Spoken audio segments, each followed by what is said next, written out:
हाय ख्यालों में उजालास पीपल। ज़िंदगी कभी कभी एक रास्ते सी लगती है और इस बार हम चले थे एक नए रास्ते पर ऋषिकेश की ओर।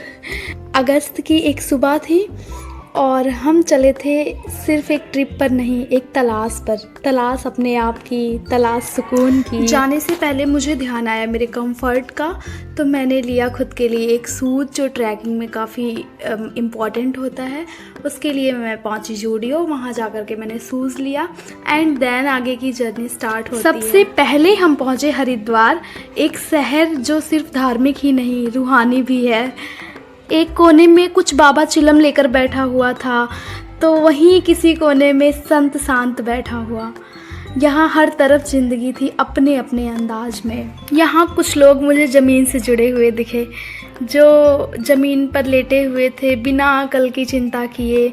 तो कुछ बेच रहे थे यहाँ पर फूल, और कुछ छोटे बच्चे जो टीका लगाकर अपना छोटा सा संसार चला रहे थे। ये सब देख कर लगा ज़िंदगी जितनी मुश्किल है उतनी ही सुंदर भी।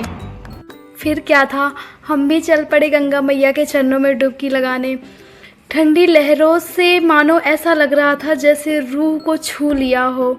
और किसी ने सही ही कहा है, गंगा में एक बार डुबकी लगाओ तो सिर्फ शरीर नहीं, रूह भी निकल के हल्का हो जाता है।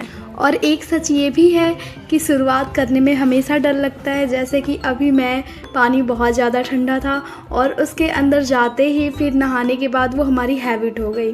तो कभी भी शुरुआत करने से नहीं डरना चाहिए। फिर क्या, हमने गंगा माँ में स्नान किया।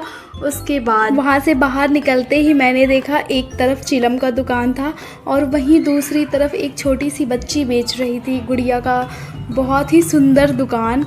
और फिर मैंने महसूस किया ज़िंदगी दोनों थी, एक जला के जी रहा था और दूसरा बेच के।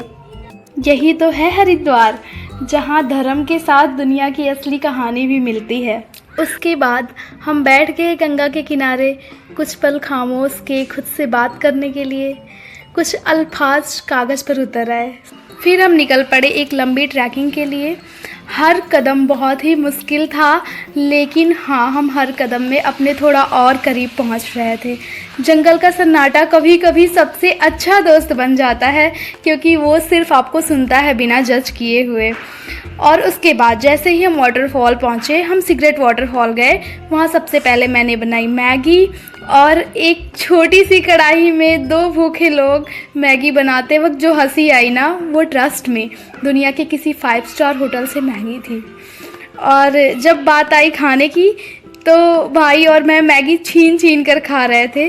शायद हर भाई बहन के रिश्ते में यही असली प्यार होता है और यही वो पल होता है जिसे हम प्राइसलेस बोलते हैं। और एक बात और बता दूं, दुनिया के जितने भी भाई देख रहे हैं मेरी ये वीडियो, उनकी बहन के लिए ना आप वो ख़ास इंसान होते हो जिनके लिए वो अगर अपनी किडनी की ज़रूरत पड़ेगी ना उनकी, तो वो भी वो आपको दे सकती हैं। ऑफ कोर्स यार, मैं भी अपने भाई को दे सकती हूँ, कभी भी दे दूँगी, बट मैगी नहीं दे सकती मैं। और उसके बाद यहाँ पे कुछ लोगों को मैंने देखा जो गंगा में बियर की बॉटल फेंक करके और ये सारी चीज़ें कर रहे थे। बहुत ही बुरा लगा ये न्यू जनरेशन की ये हालत देख करके। फिर क्या था, मेरे भाई को मैंने 500 दिया, घूस रिश्वत दिया वीडियोस बनाने के लिए। पैसे लेकर भी वीडियोस नहीं बना रहा था गाइज, इसलिए मैंने उसको पीटा। मैंने बोला पूरा पैसा लिया है, वीडियोस अच्छे से बनवाओ। तो वो हंसने लगा, कहता अपना पैसा वापस ले लो तुम। और उसके बाद फिर हम पहुँचे एक गंगा घाट पे, जहाँ पे हमने जा कर के देखा यहाँ पे भी बहुत टाइप के लोग हमें मिले। जिसको जिसमें शांति दिख रही है वो वही कर रहा है, सब लोग शांति के पीछे भग रहे हैं। यहाँ पे मुझे सिर्फ एक चीज़ दिख रहा था, हर एक इंसान ने सुकून की तलाश में सुकून को ही खो दिया है। ठीक है, फिर उसके बाद हमें दिखा लक्ष्मण झूला, तो हमने सोचा वो विज़िट कर लेते हैं। तब तक मैं करने लगी ब्लॉग, और ये लोकेशन बहुत ही प्यारा था। वेदर ऐसा हो गया था जैसे अभी बारिश होने वाली है। भाई कह रहा था कि फ़ोन रख लो क्योंकि 15% केवल चार्ज है और हम घूम लेते हैं, लेकिन नहीं, मुझे तो ब्लॉगिंग करनी है चाहे फ़ोन कितना भी % चार्ज हो।